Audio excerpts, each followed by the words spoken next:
Por lo tanto, también necesitaba probar habilidades por mí misma. Para mí tuvo un aprendizaje independiente del académico en la universidad, tuvo un aprendizaje humano muy importante. Empecé a trabajar y a estudiar, a intentar costearme algunas cosas yo sola y eso me dio un temple desde muy pequeña muy fuerte, muy de enfrentar cosas. Defíneme estricto, conservadora en las ideas, muy religioso. Rígido. Mi padre particularmente pasó una etapa muy complicada en su propia vida entre los 35 y los 50 y eso hizo que estableciera una relación con nosotras muy, en ese momento basada muy en el temor, muy... Sí he leído eso, que alguna vez lo dijiste, fue una relación difícil. Muy difícil en ese tiempo.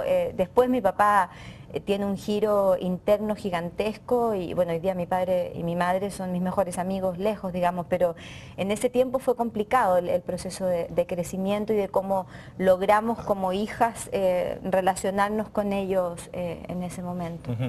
¿A estas conclusiones llegas años después? ¿O ya No, años después. En ese momento yo tenía laborar miedo. es muy difícil, ¿no? Sí, yo en ese momento tenía miedo, no tenía mucha comunicación con él. El trabajo de reencontrarme con ese papá fue posterior. Y indudablemente ayudó el hecho de irme a Santiago a estudiar también. Cuéntame de los estudios. Entras a psicología. ¿Psicología clínica era lo que te interesaba? ¿Psicología organizacional? En ese momento uno se titulaba de psicóloga y además tenía el título de licenciada en psicología para que te permitía poder además aplicar la docencia. Y tú podías trabajar en cualquiera de las áreas, no era tan específico como ahora que había que optar. Es mucho más dividido, Hoy día hay que optar antes, digamos, nosotros optábamos después. Yo trabajé de todo como psicóloga, trabajé en psicología organizacional, en psicología clínica toda la vida. Empecé a hacer investigaciones a muy temprana edad, siempre fui muy curiosa en el área del comportamiento humano, así que la verdad que siempre hice un poco de todo en psicología.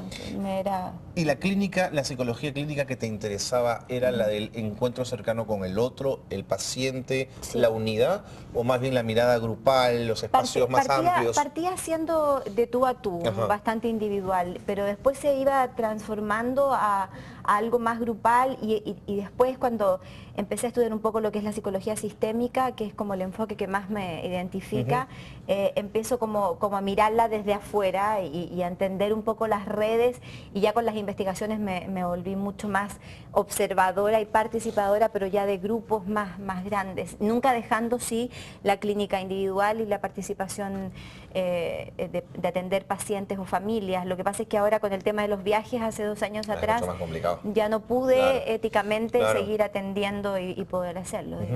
No necesariamente los psicoanalistas son psicólogos, pero tú como psicóloga te interesaba el psicoanálisis, te aproximaste a él. A mí el psicoanálisis me apasiona, yo no soy psicoanalista, los psicoanalistas necesitan una formación especial, aparte del ser psicólogo. Así es, por supuesto. Yo no soy psicoanalista, pero sí creo que hay muchas bases del psicoanálisis que a mí me sirven en la mirada de la obtención de información, sin lugar a dudas. Pero, porque te lo preguntaba por el psicoanálisis porque también hubo un momento en que trabajaste con un cómico chileno. Hasta el día de hoy, de hecho. Cuéntame. Bueno, este humorista que a mi juicio es uno de los mejores que tiene Chile, que es Coco Legrand. Coco Legrand. Trabaja conmigo, yo le entrego mis investigaciones y con eso él arma de repente espectáculos. En ese momento armó 2 rutinas del Festival de Viña del Mar en 2 ocasiones distintas, el 2006 y el 2010. Y hasta el día de hoy yo cada vez que tengo datos como importantes que compartir con él, porque además somos muy amigos, se los comparto y los entregamos y él arma y desarma con la genialidad que él tiene, pero es un rol más bien de asesoría o de acompañamiento en ese camino. De acuerdo. ¿Por qué te casas tan joven, Pilar, a los 22 años? Porque hoy, digamos, es impensable, ¿no es cierto? Alguien casado a los 22. Hoy sería impensable, sí. En ese momento era una edad promedio. Yo creo que además tenía muchas ganas de ser independiente. Encontré a un hombre noble que me quería mucho y creo que en una profunda inmadurez en relación al amor y en relación a la concepción de una consolidación de pareja mía, me embarqué en esta historia que duró 11 años. que es la que produjo el nacimiento de mis 2 hijos. Yo tengo 2 hijos, un hombre de 21 y una mujer de 18. Cristian y Nicole. Ay, qué informado que está, me encanta.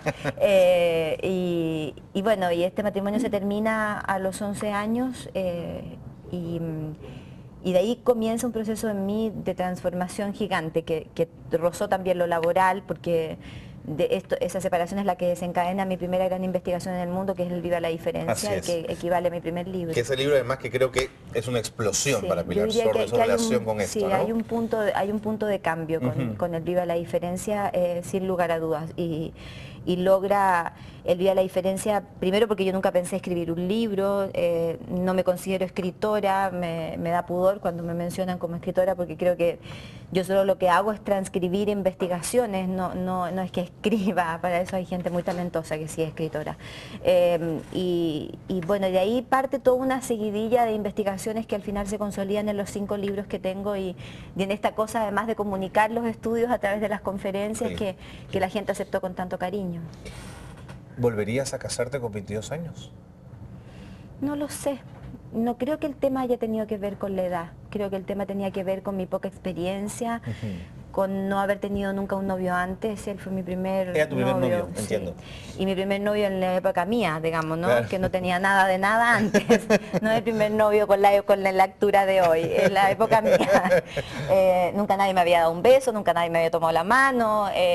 Y yo creo que ahí hubo un tema de idealización y de apuro mío y de impaciencia que ha sido mi gran defecto durante toda la vida, de apurarme a algo que evidentemente no tenía una base muy firme en mi estructura.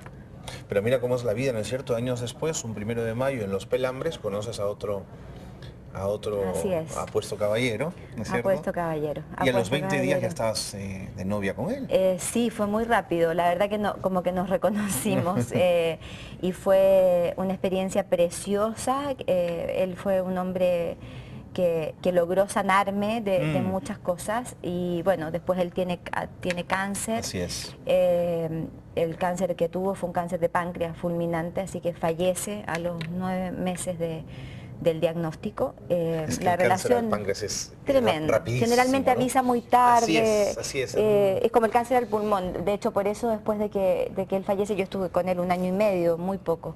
Lo suficiente para cambiar muchas cosas en mi vida. Sí. Y después de que él fallece, yo creo una fundación que hoy día ayuda a gente que tiene cáncer en Chile, donde estamos trabajando como por cosas muy importantes. Y bueno, y después él falleció en febrero del 2009.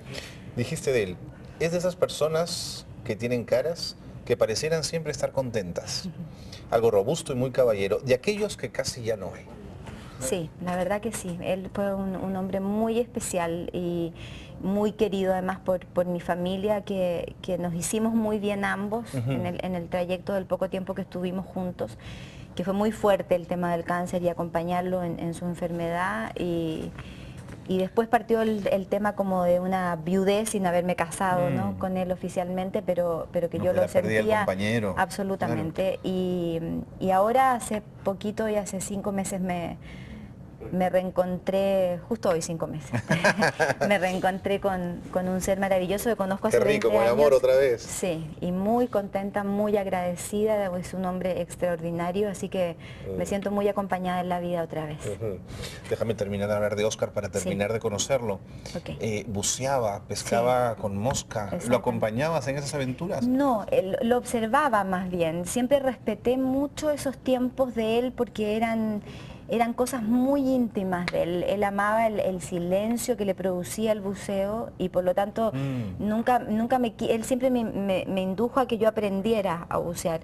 Yo tengo una arritmia cardíaca que además dificultaba el proceso, pero independiente de esa arritmia también sentía que habían espacios que eran de él y que había como que observarlo y compartir con él cuando salía y me contaba lo que había visto, pero nunca sentí que tenía que invadir ese proceso. Ahora, qué rico que tus hijos se engancharan con él, ¿no es cierto? Sí, por supuesto, lo quisieron muchísimo, como yo también a los hijos de él. Claro que sí. Bueno, y entonces ahora... ¿Ves pajaritos? Dicen quienes se conocen de cerca. Total, estoy con cabeza de novia, como dicen los argentinos. Cabeza de novia, sí. Sí, cabeza de novia, y se van perdiendo todo. No, la verdad que estoy muy, muy contenta, muy agradecida. ¿Crees que habrías escrito todo lo que has escrito sin estas experiencias? No. ¿Solamente con la clínica, con el conocimiento del otro? No, evidentemente que no, y hay otras que se suman, como yo haber estado 2 veces a punto de morirme. Mi hija en un momento determinado, a los 7 años, también estuvo muy grave. He pasado, yo perdí un hijo en el vientre también, he pasado muchas cosas que sin duda alguna me han ido obligando a reinventarme y a pararme de nuevo, y por eso yo siempre digo que he tenido la fortuna de haber sufrido mucho, y creo que esa fortuna... En términos de aprendizaje, Por supuesto, ¿no es cierto? Claro. de la obligación de tener que desarrollar un temple porque no te queda otra, Claro. Y al no quedarte otra te ves obligado a un proceso de crecimiento que evidentemente ayuda a mirar la vida de otra manera, a establecer prioridades distintas, a entender que la vida lo único que hay es el presente y que si uno camina con la ley de la nobleza, eso genera un círculo virtuoso que hace que las cosas de alguna manera funcionen. ¿Era muy pequeñita la vida que perdiste? Sí, no alcanzó a formar. Igual tuvo que haber una especie de parto medio inducido, pero era muy pequeño, nunca lo vi. Qué bárbaro la cantidad de experiencia, ¿no? Sí, soy un almanaque. Tengo mucha cosa para contar. Cuando ves lo escrito, cuando ves la cantidad de gente que te sigue, que te escucha, que le interesa saber qué dices, ¿cómo te sientes, Pilar? ¿Te sientes con una enorme responsabilidad? ¿Te sientes asombra, tranquila? Carlos. A mí me pasa que me asombra permanentemente ver lo que pasa conmigo. Yo siento que no soy ni sabia ni iluminada, no tengo ninguna condición especial. Por eso que encontré que investigando era una forma de comunicarme con la gente con mayor honestidad y mayor simpleza. Creo que soy mucho menos que muchos y objetivamente creo que para mí es un asombro permanente llegar al Perú y que la chica que está timbrando los pasaportes me reconozca en la fila y me llame para que pase con un cariño como si fuera su íntima amiga. Has establecido una conexión muy grande, ¿no? Sí, la verdad que sí. Y yo primero tengo que agradecer eso a Dios. Y segundo, creo que de verdad a mí...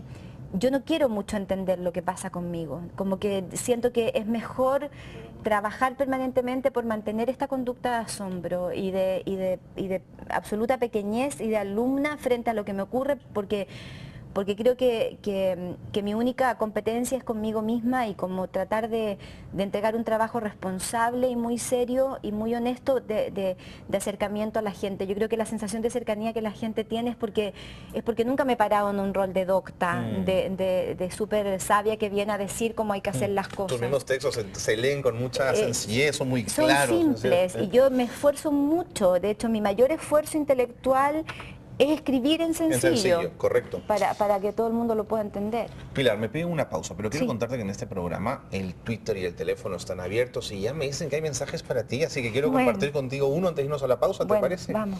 Cuando ustedes quieran, te dice Héctor Renaud esta tarde, deseo consultar en la actualidad. Me te hacen una pregunta, ¿existe el matrimonio para toda la vida? ¿Contesto ahora o después de la pausa? Adelante. Por supuesto que sí.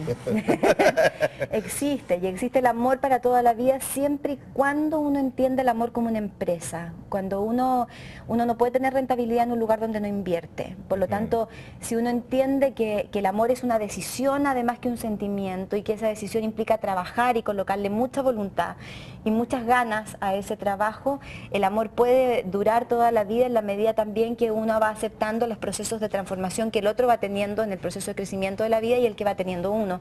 Pero yo creo profundamente en el amor permanente, creo en el amor para toda la vida, creo en ese amor trabajado y consolidado en el tiempo. Cuando hay parejas que se preocupan por ser parejas y por cuidar eso, creo que es absolutamente posible. En resumen, la palabra es trabajo, ¿eh? Absolutamente, ¿No es fuerza de voluntad como mecanismo. Me pido una pausa, pero no se te ocurra irte, Pilar, que tenemos muchas cosas que preguntarte Bueno, todavía. está bien. Quédense con nosotros en 2 a la N, vamos a poner el teléfono en pantalla un instante por si quieren conversar con Pilar. Este programa va a ser así, línea abierta. Lo que ustedes nos quieran preguntar, bueno, o le quieran preguntar a Pilar, el espacio está abierto. Nos vamos a la pausa y regresamos en un instante, no se vayan.